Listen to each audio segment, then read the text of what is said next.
ನಮಸ್ಕಾರ ಸ್ನೇಹಿತರೆ, ನೀವು ಬೆಳಿಗ್ಗೆ 8 ಗಂಟೆ ನಂತರ ಸ್ನಾನ ಮಾಡ್ತೀರಾ ಅಥವಾ ಅದಕ್ಕಿಂತಲೂ ಮುಂಚೆನೇ ಮಾಡ್ತೀರಾ? ಈ ವಿಷಯದ ಬಗ್ಗೆ ಶ್ರೀ ಮಹಾವಿಷ್ಣು ಲಕ್ಷ್ಮೀದೇವಿ ಹಾಗೂ ಗರುಡನಿಗೆ ಹೇಳಿದಂತ ರಹಸ್ಯವನ್ನು ಎಲ್ಲರೂ ಕೂಡ ತಿಳಿದುಕೊಳ್ಳಬೇಕು. ಸ್ನಾನ ಯಾವಾಗ ಮಾಡಬೇಕು, ಯಾವ ರೀತಿ ಮಾಡಬೇಕು, ಸ್ನಾನ ಮಾಡುವ ಮುಂಚೆ ಯಾವ ಮಂತ್ರ ಹೇಳಬೇಕು, ಸ್ನಾನ ಮುಗಿಸಿದ ನಂತರ ಮೊಟ್ಟ ಮೊದಲು ಯಾವ ಕೆಲಸ ಮಾಡಬೇಕು, ಈ ವಿಷಯಗಳು ನಿಮ್ಮ ಜೀವನದಲ್ಲಿ ಸಕಾರಾತ್ಮಕ ಶಕ್ತಿಯನ್ನು ಹೆಚ್ಚಿಸಿ ದುಃಖ ಹಾಗೂ ದರಿದ್ರವನ್ನು ನಾಶಗೊಳಿಸಿ ಸುಖ, ಸಂತೋಷ, ಸಮೃದ್ಧಿಯನ್ನು ಕೊಡುತ್ತದೆ. ಸ್ನಾನದ ಎಲ್ಲ ಶುಭ ಫಲ ಪಡೆಯುವುದಕ್ಕೆ ಸರಿಯಾದ ಪದ್ಧತಿ ಯಾವುದು? ಈ ಎಲ್ಲ ವಿಷಯಗಳನ್ನು ಈ ವಿಡಿಯೋದಲ್ಲಿ ನಾವು ತಿಳಿದುಕೊಳ್ಳೋಣ. ಆದರೆ ಅದಕ್ಕೂ ಮುಂಚೆ ನೀವಿನ್ನೂ ನಮ್ಮ ಚಾನೆಲ್ ಅನ್ನು ಸಬ್ಸ್ಕ್ರೈಬ್ ಮಾಡ್ಕೊಂಡಿಲ್ಲ ಅಂದ್ರೆ ಖಂಡಿತ ಈಗಲೇ ಸಬ್ಸ್ಕ್ರೈಬ್ ಮಾಡ್ಕೊಳ್ಳಿ.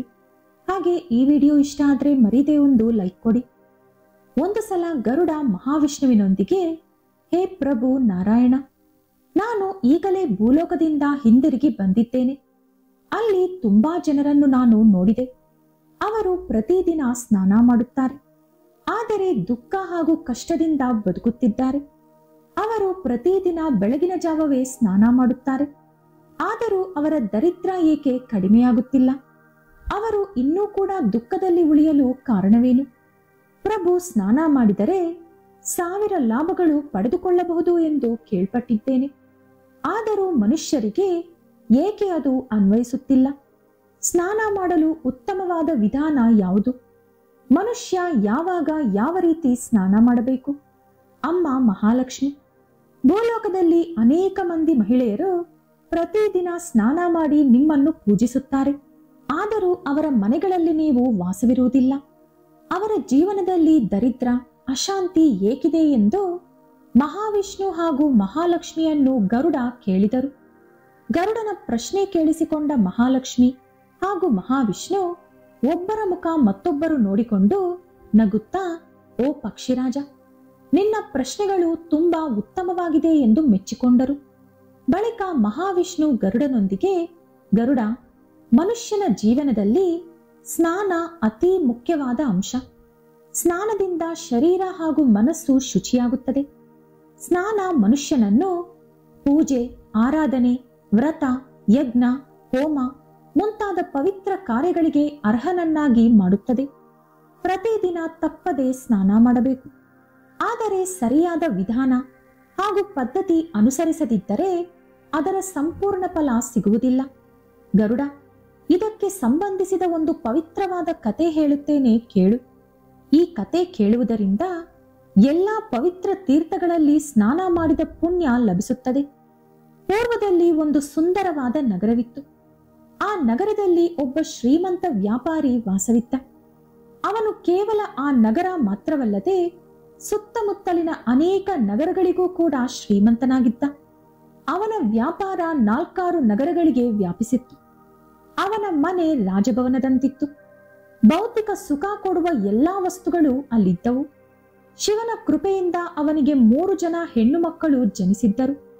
ವ್ಯಾಪಾರಿ 3 ಜನ ಹೆಣ್ಣು ಮಕ್ಕಳನ್ನು ಅತೀ ಮುದ್ದಾಗಿ ಬೆಳೆಸಿದ. ಅವರಿಗೆ ಭೌತಿಕ ಸುಖ ಸಿಗಬೇಕು ಎಂಬ ಉದ್ದೇಶದಿಂದ ಧರ್ಮಜ್ಞಾನ ಹಾಗೂ ಶಾಸ್ತ್ರಗಳ ಬಗ್ಗೆ ಹೇಳಿಕೊಡಲಿಲ್ಲ. ಆ ಕಾರಣದಿಂದ ಆ 3 ಜನ ಮಕ್ಕಳು ಕೂಡ ಆಧ್ಯಾತ್ಮಿಕ ಜ್ಞಾನವನ್ನು ಪಡೆಯಲಿಲ್ಲ. ಸಂಪತ್ತು, ವೈಭವ, ಸಂತೋಷ, ಸುಖ ಇದ್ದರೂ ಕೂಡ ಅವರ ಜೀವನ ಅಸಂಪೂರ್ಣವಾಗಿತ್ತು. ಶಾಸ್ತ್ರಜ್ಞಾನ ಇಲ್ಲದೆ ಅವರಿಗೆ ಸರಿ ತಪ್ಪಿನ ಅರಿವಿರಲಿಲ್ಲ. ಮನುಷ್ಯನನ್ನು ಸಂಪೂರ್ಣಗೊಳಿಸುವ ಜ್ಞಾನ ಅವರಿಗೆ ಇರಲಿಲ್ಲ. ಆ ಹೆಣ್ಣು ಮಕ್ಕಳು ಬೆಳೆದ ನಂತರ ಅದೇ ನಗರದಲ್ಲಿದ್ದ 3 ಜನ ಶ್ರೀಮಂತ ಯುವಕರೊಂದಿಗೆ ಅದ್ದೂರಿಯಾಗಿ ಅವರ ಮದುವೆ ಮಾಡಿದ ವ್ಯಾಪಾರಿ. ಮನೆಗೆ ಬಂದ ಸೊಸೆಯರನ್ನು ಮನೆಯ ಮಹಾಲಕ್ಷ್ಮಿ ಎಂದು ಅವರು ಭಾವಿಸಿದರು.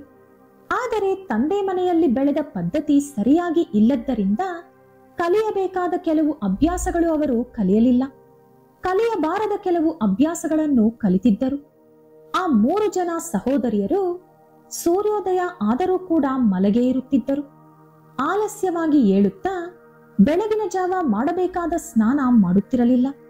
ಕೆಲವು ದಿನಗಳಲ್ಲಿ ಸ್ನಾನ ಮಾಡದೆ ಅಡುಗೆ ಮನೆಯೊಳಗೆ ಹೋಗಿ ಊಟ ತಿನ್ನುತ್ತಿದ್ದರು. ಇನ್ನು ಪೂಜೆ, ಹಬ್ಬ, ವ್ರತ ಮುಂತಾದವು ಅತ್ತೆ ಬಲವಂತದಿಂದ ಯಾವಾಗಲೂ ಒಂದೊಂದು ದಿನ ಮಾಡುತ್ತಿದ್ದರು. ಮನೆಯಲ್ಲಿದ್ದ ಹಿರಿಯರು ಬುದ್ಧಿ ಹೇಳಿದರೂ ಕೇಳುವ ಪರಿಸ್ಥಿತಿಯಲ್ಲಿ ಅವರು ಇರಲಿಲ್ಲ. ಸೋಮಾರಿತನ ಹಾಗೂ ಪದ್ಧತಿ ಇಲ್ಲದ ದಿನಚರಿ ಅವರ ರಕ್ತದಲ್ಲಿ ಬೆರೆತು ಹೋಗಿತ್ತು. ಕೆಲ ದಿನಗಳು ಕಳೆದ ನಂತರ ಆ ಸಹೋದರಿಯರು ಇದ್ದಂತ ಮನೆಗಳಲ್ಲಿ ಅಶುಭ ಪರಿಣಾಮಗಳು ಮೆಲ್ಲಗೆ ಶುರುವಾದವು. ನಿಧಾನವಾಗಿ ಅವರು ಮಾಡುತ್ತಿದ್ದ ವ್ಯಾಪಾರಗಳಲ್ಲಿ ನಷ್ಟ ಶುರುವಾಯಿತು. ಅವರ ಅಂಗಡಿಗಳಿಗೆ ಕಳ್ಳರು ನುಗ್ಗಿ ದೋಚಿಕೊಂಡು ಹೋದರು. ವ್ಯಾಪಾರ ಅಭಿವೃದ್ಧಿ ಮಾಡಲು ಸಾಲಗಳು ತೆಗೆದುಕೊಳ್ಳಬೇಕಾಯಿತು. ಇದರಿಂದ ಆ ಕುಟುಂಬಗಳು ನಿಧಾನವಾಗಿ ಅವರ ಪೂರ್ವ ಆಸ್ತಿಯನ್ನು ಮಾರುವ ಪರಿಸ್ಥಿತಿಗೆ ಬಂದರು. ರಾಜಭವನಗಳು, ವೈಭವಗಳು ಎಲ್ಲವನ್ನೂ ಬಿಟ್ಟು ಸಾಮಾನ್ಯ ಮನೆಗಳಲ್ಲಿ ವಾಸಿಸುವ ಪರಿಸ್ಥಿತಿ ಬಂದಿತು. ಆದರೆ ಕಷ್ಟಕರವಾದ ಜೀವನವನ್ನು ಸಹಿಸಿಕೊಳ್ಳುವ ತಾಳ್ಮೆ ಆ ಸಹೋದರಿಯರಿಗೆ ಇರಲಿಲ್ಲ. ಗುಡಿಸಲಿನಲ್ಲಿ ಕಷ್ಟಕರವಾದ ಜೀವನ ನಡೆಸಲು ಆಗದೆ ಗಂಡನನ್ನು ಬಿಟ್ಟು ತಂದೆ ಮನೆಗೆ ಬಂದು ಬಿಟ್ಟರು. ಮಕ್ಕಳು ಮಾಡಿದ್ದು ತಪ್ಪು ಎಂದು ಗೊತ್ತಾದರೂ ಕೂಡ ಅವರ ಮೇಲಿನ ಮಮಕಾರದಿಂದ ಮತ್ತೆ ಅವರನ್ನು ಮನೆಯೊಳಗೆ ಆಹ್ವಾನಿಸಿದ ವ್ಯಾಪಾರಿ, ನೀವೇನು ಚಿಂತಿಸಬೇಡಿ, ನೀವು ನಿಮ್ಮ ಮನೆಗೆ ತಾನೇ ಬಂದಿರುವುದು, ನಿಮಗೆ ನಾನಿದ್ದೇನೆ ಎಂದು ಧೈರ್ಯ ತುಂಬಿದ. ಮಕ್ಕಳಿಗೆ ಧೈರ್ಯ ಹೇಳಿದರೂ ಕೂಡ ಅವನ ಮನಸ್ಸಿನಲ್ಲಿ ಮಾತ್ರ ಚಿಂತೆ ಶುರುವಾಯಿತು. ತಪ್ಪು ಎಲ್ಲಾಗಿರಬಹುದು ಎಂದು ವ್ಯಾಪಾರಿ ಗಮನಿಸಿದ. ತಂದೆ ಮನೆಗೆ ಬಂದ ನಂತರ ಕೂಡ ಹೆಣ್ಣು ಮಕ್ಕಳು ಬುದ್ಧಿ ಕಲಿಯಲಿಲ್ಲ. ಅಲ್ಲೂ ಆಲಸ್ಯವಾಗಿ ಏಳುವುದು, ಸ್ನಾನ ಮಾಡದೆ ಕೊಳಕಾಗಿರುವುದು, ಸ್ನಾನ ಮಾಡದೆ ಹಲ್ಲುಜ್ಜದೆ ಅಡುಗೆ ಮನೆಗೆ ಹೋಗಿ ಊಟ ತಿಂದು ಮಲಗುವುದು, ಯಾವಾಗಲೂ ಹಾಸಿಗೆಯಲ್ಲೇ ಇರುವುದು, ಸಂಜೆಯಾದರೂ ಮನೆಯನ್ನು ಕತ್ತಲಿನಲ್ಲಿ ಇಡುವುದು ಮುಂತಾದ ಕೆಲಸಗಳನ್ನು ಮಾಡುತ್ತಿದ್ದರು. ಈ ರೀತಿ 3 ಜನ ಹೆಣ್ಣು ಮಕ್ಕಳು ದರಿದ್ರವನ್ನು ತಂದ ಕಾರಣದಿಂದ ಇತ್ತ ತಂದೆಯ ವ್ಯಾಪಾರದಲ್ಲೂ ಕೂಡ ನಷ್ಟ ಶುರುವಾಯಿತು. ಜನರಿಗೆ ಅವನ ವಸ್ತುಗಳ ಮೇಲೆ ನಂಬಿಕೆ ಕಡಿಮೆಯಾಯಿತು. ವ್ಯಾಪಾರಿಗೆ ಇದ್ದಕ್ಕಿದ್ದಂತೆ ಈ ರೀತಿಯಾಗಲು ಕಾರಣ ಏನೆಂದು ಅರ್ಥವಾಗಲಿಲ್ಲ. ಪ್ರತಿದಿನ ಈ ಚಿಂತೆಯಿಂದ ಅವನಿಗೆ ನಿದ್ದೆ ಕೂಡ ಬರುತ್ತಿರಲಿಲ್ಲ. ಒಂದು ದಿನ ರಾತ್ರಿ ಮನೆಯಾಚೆ ಕುಳಿತುಕೊಂಡು ಆಗಸ ನೋಡುತ್ತಾ, ಹೇ ಪ್ರಭು ಪರಮೇಶ್ವರ, ಈ ಅನಾಹುತಕ್ಕೆ ಕಾರಣವೇನು? ನಾನು ನಿಧಾನವಾಗಿ ನಾಶವಾಗುತ್ತಿದ್ದೇನೆ, ದಯವಿಟ್ಟು ನನಗೊಂದು ದಾರಿ ತೋರಿಸು, ಅಥವಾ ಈ ವಿಪತ್ತಿಗೆ ಕಾರಣ ತಿಳಿಸು ಎಂದು ಬೇಡಿಕೊಂಡ. ಇದೇ ರೀತಿ ಪ್ರತಿದಿನ ಮಾಡಲು ಶುರು ಮಾಡಿದ. ಕೆಲ ದಿನಗಳ ನಂತರ ದಿವ್ಯ ತೇಜಸ್ಸು ಹೊಂದಿರುವಂತ ಒಬ್ಬ ಸಾಧು ಆ ವ್ಯಾಪಾರಿಯ ಮನೆ ಮುಂದೆ ಬಂದರು. ಆ ಸಾಧು ಬೇರೆ ಯಾರೂ ಅಲ್ಲ, ವ್ಯಾಪಾರಿ ಯಾವಾಗಲೂ ಪೂಜಿಸುತ್ತಿದ್ದ ಪರಮೇಶ್ವರ. ತನ್ನ ಭಕ್ತನ ಕಷ್ಟ ನಿವಾರಿಸಲು ಒಬ್ಬ ಸಾಧು ವೇಷದಲ್ಲಿ ಅವನ ಹತ್ತಿರ ಹೋದರು ಪರಮೇಶ್ವರ. ಮನೆ ಬಾಗಿಲಿನ ಮುಂದೆ ಆ ಸಾಧುವನ್ನು ನೋಡಿದ ತಕ್ಷಣ ವ್ಯಾಪಾರಿಯ ಮನಸ್ಸಿನಲ್ಲಿ ಯಾವುದೋ ರೀತಿಯಾದ ತಿಳಿಯದ ಸಂತೋಷ ಶುರುವಾಯಿತು. ವ್ಯಾಪಾರಿ ಓಡಿ ಬಂದು ಅತಿ ಭಕ್ತಿಯಿಂದ ಸಾಧುವನ್ನು ಮನೆಯೊಳಗೆ ಕರೆದು ಅವರ ಪಾದಗಳನ್ನು ನೀರಿನಿಂದ ತೊಳೆದು ಆ ನೀರನ್ನು ತನ್ನ ತಲೆಯ ಮೇಲೆ ಚಿಮುಕಿಸಿಕೊಂಡು ಅವರಿಗೆ ಕುಳಿತುಕೊಳ್ಳಲು ಆಸನ ಸಿದ್ಧಪಡಿಸಿ ಅವರನ್ನು ಕೂರಿಸಿ ಅವರ ಪಾದಗಳಿಗೆ ನಮಸ್ಕಾರ ಮಾಡಿದ. ಆಗ ಸಾಧು ವ್ಯಾಪಾರಿಯೊಂದಿಗೆ, ಕುಮಾರ, ನಿನ್ನ ಮುಖದಲ್ಲಿ ಅಸಂತೃಪ್ತಿ, ನಿನ್ನ ಹೃದಯದಲ್ಲಿ ತೀವ್ರ ದುಃಖ ನನಗೆ ಕಾಣಿಸುತ್ತಿದೆ. ನಿನ್ನ ಚಿಂತೆಗೆ ಕಾರಣ ಹೇಳು ಎಂದು ಕೇಳಿದರು. ಆ ಮಾತು ಕೇಳಿಸಿಕೊಂಡ ವ್ಯಾಪಾರಿಗೆ ಕಣ್ಣೀರು ನಿಲ್ಲಲಿಲ್ಲ. ಅಳುತ್ತಾ ಸಾಧುವಿನೊಂದಿಗೆ, ಸ್ವಾಮಿ, ಒಂದಾನೊಂದು ಸಮಯದಲ್ಲಿ ನನ್ನ ಮನೆಯಲ್ಲಿ ಧನಲಕ್ಷ್ಮಿ ತಾಂಡವವಾಡುತ್ತಿದ್ದಳು. ಈ ವಿಷಯದಲ್ಲಿ ಕೊರತೆ ಇದೆ ಎಂದು ಹೇಳುವಂತ ಯಾವ ವಿಷಯವೂ ನನ್ನ ಜೀವನದಲ್ಲಿ ಇರಲಿಲ್ಲ. ನನ್ನ 3 ಹೆಣ್ಣು ಮಕ್ಕಳನ್ನು ಅತಿ ಮುದ್ದಾಗಿ ಮಹಾಲಕ್ಷ್ಮಿಯಂತೆ ಬೆಳೆಸಿದೆ. ಅವರ ಮದುವೆಯನ್ನು ಅದ್ದೂರಿಯಾಗಿ ಶ್ರೀಮಂತ ಯುವಕರ ಜೊತೆ ಮಾಡಿದೆ. ಆದರೆ ಅವರು ಅತ್ತೆ ಮನೆಗೆ ಹೋದ ನಂತರ ಅವರ ಮನೆಗಳಲ್ಲಿ ದರಿದ್ರ ಶುರುವಾಯಿತು. ಹಾಗಾಗಿ ನನ್ನ ಮಕ್ಕಳು ನನ್ನ ಹತ್ತಿರ ಬಂದು ಬಿಟ್ಟರು. ಇಲ್ಲಾದರೂ ಮಕ್ಕಳು ಸುಖವಾಗಿರಲಿ ಅಂದುಕೊಂಡೆ. ಆದರೆ ಈಗ ನನ್ನ ವ್ಯಾಪಾರದಲ್ಲೂ ನಷ್ಟ ಶುರುವಾಗಿದೆ. ಮಹಾರಾಣಿಗಳಂತೆ ಬದುಕಬೇಕಾದ ನನ್ನ ಮಕ್ಕಳು ಬೀದಿಗೆ ಬರುವ ಪರಿಸ್ಥಿತಿ ಬಂದಿದೆ. ಅವರಿಗೆ ಆಶ್ರಯ ಕೊಡಲು ಗಂಡನೂ ಇಲ್ಲದೆ, ನಾಳೆ ನಾನು ಮೃತಪಟ್ಟರೆ ತಂದೆಯೂ ಇಲ್ಲದೆ ಅವರು ಯಾವ ರೀತಿ ಬದುಕುತ್ತಾರೆ? ಇದೇ ನನ್ನ ಚಿಂತೆಗೆ ಕಾರಣ ಎಂದು ಹೇಳಿದ. ಎಲ್ಲ ಕೇಳಿಸಿಕೊಂಡ ಸಾಧು ವ್ಯಾಪಾರಿಯೊಂದಿಗೆ, ಪುತ್ರ, ನಿನ್ನ 3 ಜನ ಮಕ್ಕಳ ಸುತ್ತ ನೆರಳಿನಂತೆ ನಕಾರಾತ್ಮಕ ಶಕ್ತಿ ತಿರುಗಾಡುತ್ತಿದೆ. ಆ ಶಕ್ತಿಯು ಅವರನ್ನು ಹಿಂಬಾಲಿಸುತ್ತಾ ಅವರು ಹೋದ ಕಡೆಯೆಲ್ಲ ಅಂಧಕಾರ ತುಂಬುತ್ತಿದೆ. ನಿನ್ನ ಮಕ್ಕಳ ಅಭ್ಯಾಸಗಳೇ ಅವರ ಜೀವನ ಹಾಳು ಮಾಡಿದೆ. ಅವರ ಸೋಮಾರಿತನ, ಅವರ ಕೆಟ್ಟ ದಿನಚರಿ, ಅವರ ಅಶುದ್ಧ ಆಚಾರಗಳು ಅವರ ಸುತ್ತಲೂ ದೌರ್ಭಾಗ್ಯ ತುಂಬಿದೆ.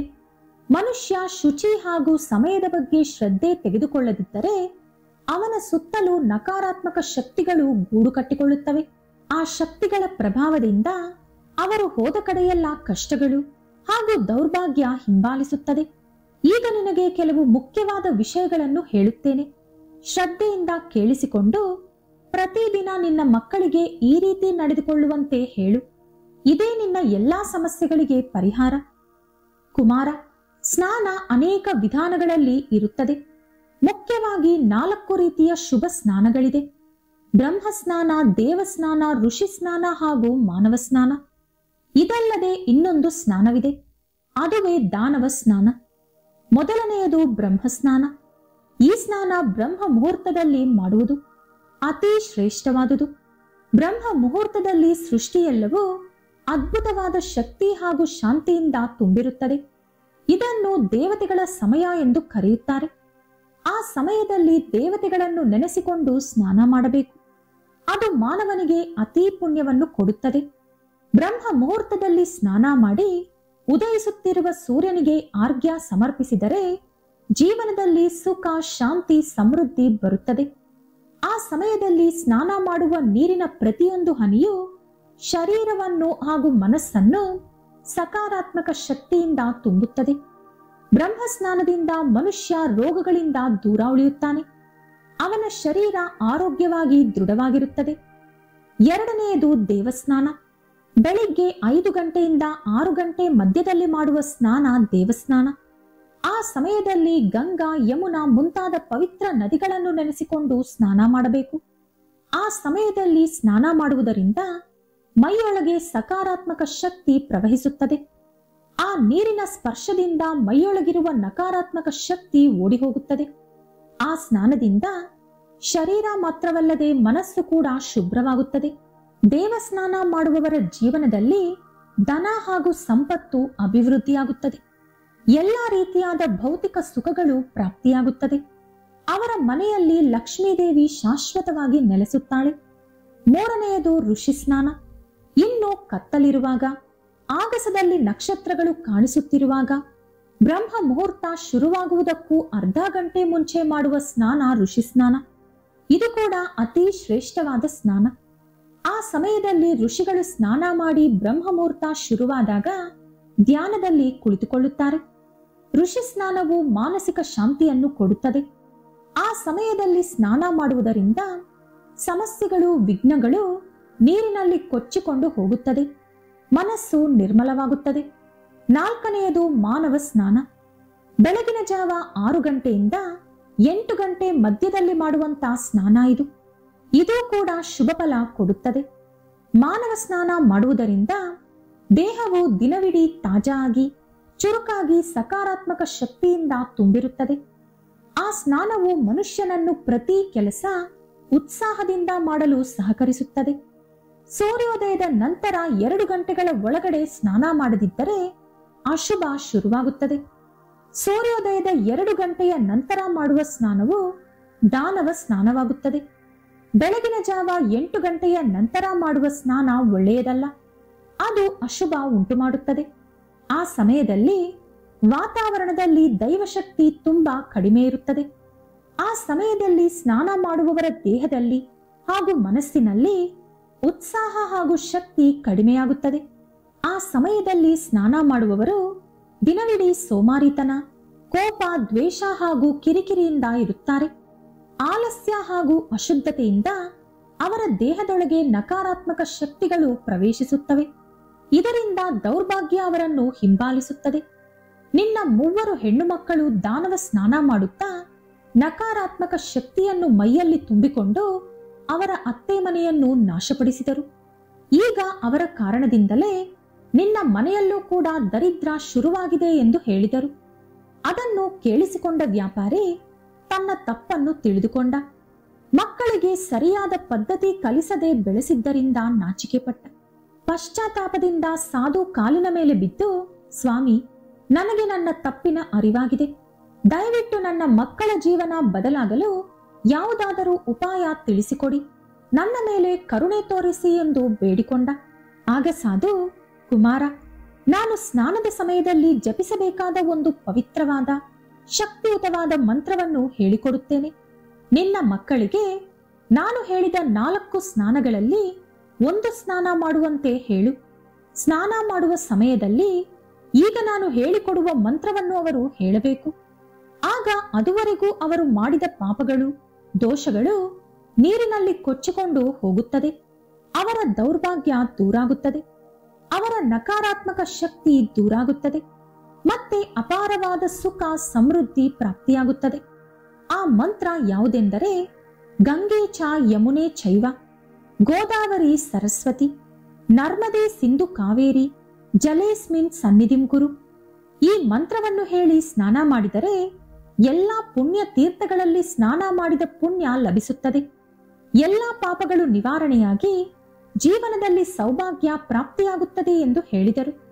ಅದರ ನಂತರ ಸಾಧು ಹೇಳಿದ ರೀತಿಯೇ ಆ 3 ಹೆಣ್ಣು ಮಕ್ಕಳು ಹೊಸ ಸಂಕಲ್ಪ ಮಾಡಿಕೊಂಡು ಅವರವರ ಗಂಡನ ಮನೆಗೆ ಹಿಂದಿರುಗಿ ಹೋಗಿ ಅಲ್ಲಿ ಬ್ರಹ್ಮ ಮುಹೂರ್ತದಲ್ಲಿಯೇ ಎದ್ದು ಮಂತ್ರ ಹೇಳುತ್ತಾ ಸ್ನಾನ ಮಾಡಿ, ಪೂಜೆ ಮಾಡಿ, ಸೂರ್ಯನಿಗೆ ಆರ್ಘ್ಯ ಸಮರ್ಪಿಸಿ, ಬಳಿಕ ಅವರೇ ಖುದ್ದಾಗಿ ಅಡುಗೆ ತಯಾರಿಸಿ ಗಂಡ ಹಾಗೂ ಅತ್ತೆಗೆ ಕೊಟ್ಟು ತಿನ್ನುತ್ತಿದ್ದರು.